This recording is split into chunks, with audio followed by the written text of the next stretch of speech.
दोस्तों नमस्कार। जिस दौर में भारत गरीब हुआ उस दौर में भारत के प्रधानमंत्री रईस हो गए। जिस दौर में नागरिकों की आय कम होती चली गई उसी दौर में प्रधानमंत्री पर होने वाला खर्च बढ़ता चला गया। जिस दौर में इस देश के लोगों के सामने रोजगार के लाले पड़ गए और 2 जून की रोटी वो अपने तरीके से कैसे मुहैया करा पाए यह भी संकट आ गया, तब सरकार ने ऐलान किया 5 किलो अनाज इस देश के 80 करोड़ लोगों को बांटा जाएगा। लेकिन उस पर आने वाले खर्च से कहीं ज्यादा खर्च अगर इस देश के प्रधानमंत्री और इस देश की कैबिनेट मिनिस्टर्स की फौज पर खर्च होने लगे तो फिर आप क्या कहेंगे? हमें लगता है कि दुनिया की फहरिस्त में भारत मौजूदा वक्त में विकासशील देशों की लकीर से नीचे उतरकर गरीब देशों की स्थिति में आकर खड़ा हो चला है, जो उसकी जीडीपी बतलाती है और उस जीडीपी के हिसाब से प्रति व्यक्ति की आय बतलाती है।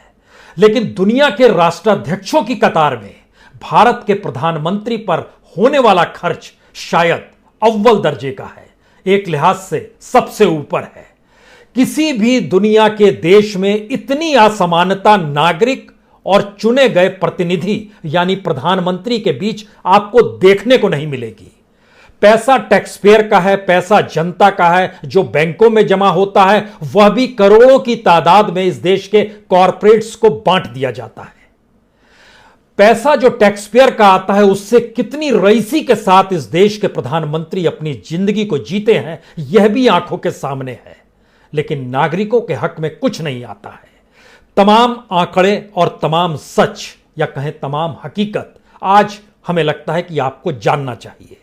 जानना इसलिए चाहिए क्योंकि भारत की जीडीपी आज की तारीख में यानी बीते साल तक 134 लाख करोड़ थी, जो पिछली बार की तुलना में कम हो गई। पिछली बार 145 लाख करोड़ थी, उससे पहले 140 लाख करोड़ थी, यानी 2 बरस की तुलना में भारत और नीचे आ गया।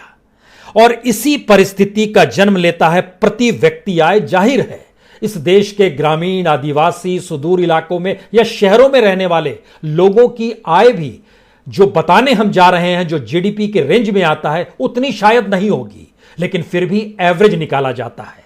एवरेज का मतलब यह होता है जो आय प्रधानमंत्री की, जो आय अंबानी अडानी की, जो आय किसी भी कॉरपोरेट इंडस्ट्रीज की, जो आय किसी भी बेरोजगार की, खेतीहर मजदूर की, किसान की, सभी को एक बराबर हिस्से में रखकर इस जीडीपी से डिवाइड किया जाता है, भाग दिया जाता है और बताया जाता है कि इस देश में इतनी औसत आय प्रति व्यक्ति की है।